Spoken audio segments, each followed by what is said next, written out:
సర్వనాశనం చేసావు. చేతుల దాకా వచ్చిన డబ్బు సాడగొట్టేసావు. మదరాసి మూవీ ఇప్పుడే చూసొస్తున్నా. మురుగా నువ్వు మారవా ఇంకా. మంచి సినిమా, ఫస్ట్ హాఫ్ మస్తు వెళ్తుందిరా, సూపర్ ఉంది. శివకార్తికేయన్ చింపి ఉతికి ఆరేస్తున్నాడు. దీనికి సూపర్ స్టోరీ పడింది. దీన్ని చాలా బాగా చూపిస్తే సెకండ్ హాఫ్ వేరే లెవెల్లో చూపిస్తే ఇంకా ఆగేది లేదు ఆపేది లేదు అనుకున్నా.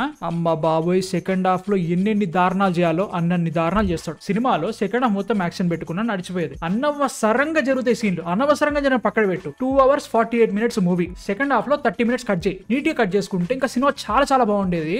మీతో అంతా సూపర్ అనిపించింది. శివకార్తికేయన్ 1000% పెట్టిండు. I thinking is career best performance maybe, I don't know. But ఎంత బాగా చేసినంటే ఒక కండిషన్ ఉంటుంది, ఆ కండిషన్ ఎక్స్ప్లెయిన్ చేస్తారు. ఆ కండిషన్ ఎక్స్ప్లెయిన్ చేసినప్పటి నుంచి సినిమా ఎండ్ వరకు ఒక రకమైన బిహేవియర్ ఉండాలి. ఆ బిహేవియర్ ని చాలా బాగా పెట్టుకున్నాడు అనిపించింది. సూపర్ అనిపించింది. విద్యుత్ జంవాలు నాకు అర్థం కాలేదు ఏంటంటే ఆయన డేట్లు దొరకట్లేదు అని చెప్పేసి కొన్ని సీన్సే రాసిరా, కొన్ని సీన్సే తీసారా అర్థం కాలేదు. ఆయన ఉండి ఏమో నాకు ఏదో జరిగింది. ఉన్న వాటిలో కొంచెం బాగానే చేసిన అనిపించింది. తుపాకీ రేంజ్ అయితే కాదు అట్లా అనుకున్నా గానీ మొత్తం ప్రాబ్లం అంతా మురుగదాస్ దగ్గరనే ఉందని ఫీలింగ్ వచ్చింది. సూపర్ పాయింట్ పెట్టుకున్నావు. ఫస్ట్ హాఫ్ లో ఏదో పెట్టినావు, అదేదో నడిచింది పోనీలేదు, దానికి బొక్కలున్నాయి వదిలేస్తా. హీరోయిన్ క్యారెక్టర్ సూపర్ అనిపించింది స్టార్టింగ్ లో, తర్వాత దాన్ని కూడా ఒక బొక్క పెట్టినావు. పర్లేదురా బాబు ఏదో వెళ్తుంది. సెకండ్ హాఫ్ లో బాగుంటుంది అనుకున్నా. సెకండ్ హాఫ్ లో వీటన్నింటిని తీసుకొచ్చి మూరలా కలిపేసినావు కదా భయ్. నాకు అర్థమే కావట్లేదు అసలు ఏం చేద్దాం అనుకున్నా. సెకండ్ హాఫ్ లో నాకు అర్థం కావట్లేదు. సెకండ్ హాఫ్ లో ఏం జరుగుతుందో చెప్పన్నా. హీరో ఉంటాడు, విలన్ ఉంటాడు. హీరో ఒక ప్లేస్ ఉంటాడు, విలన్ ఒక ప్లేస్ ఉంటాడు. విలన్ హీరో ప్లేస్ కి వెళ్తాడు, హీరో విలన్ ప్లేస్ కి వెళ్తాడు. మళ్ళీ కొద్దిసేపు అయిన తర్వాత మళ్ళీ విలన్ హీరో ప్లేస్ కి వస్తాడు, హీరో విలన్ ప్లేస్ కి వస్తాడు. అర్థమవుతుందా? ఇదే జరుగుతుంది సినిమా మొత్తం సెకండ్ హాఫ్ లో. ఎందుకు తీసుకున్నావు ఇంతసేపు? వీళ్ళిద్దరు ఒక దగ్గర ఉంటే కథం సినిమా అయిపోతే అక్కడ సూపర్ ఎండింగ్ అయ్యేది.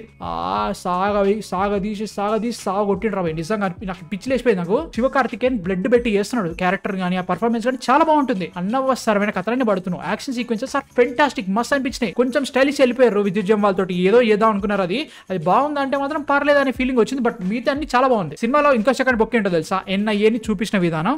బిజు మేనన్ ఏం చేసినావు?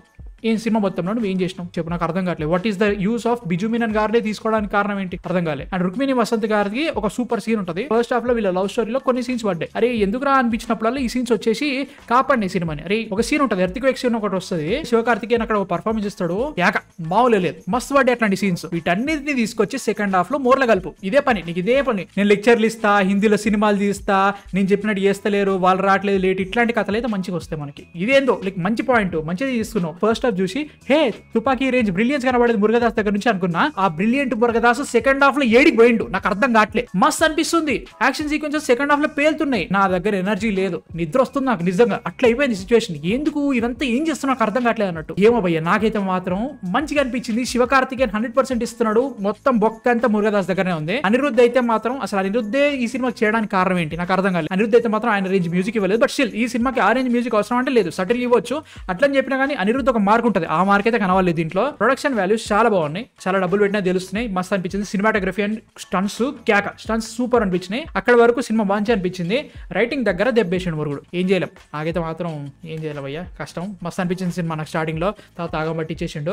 పాయింట్ ఏంటి అసలు మద్రాసి అని టైటిల్ పెట్టడానికి రీజన్ ఏందో చెప్పు నాకు. సినిమా మొత్తం చూసిన 3 గంటలు చూసిన, నాకైతే మాత్రం మద్రాసి అని పెట్టడానికి కారణమే దొరకలే. నువ్వు చెప్పు నాకు ప్లీజ్. ఏమో భయ్యా, మీ థాట్స్ కింద కామెంట్స్ లో చెప్పండి. నెక్స్ట్ వీడియోతో మళ్ళీ కలుస్తా. బాగి 4 ఆ పాటికి బతుకుంటే చూసుకుందాం. బాయ్. ఇంకేం చేయలేం. బాయ్. సబ్స్క్రైబ్ కొట్టేసాయి, మర్చిపోకు సబ్స్క్రైబ్.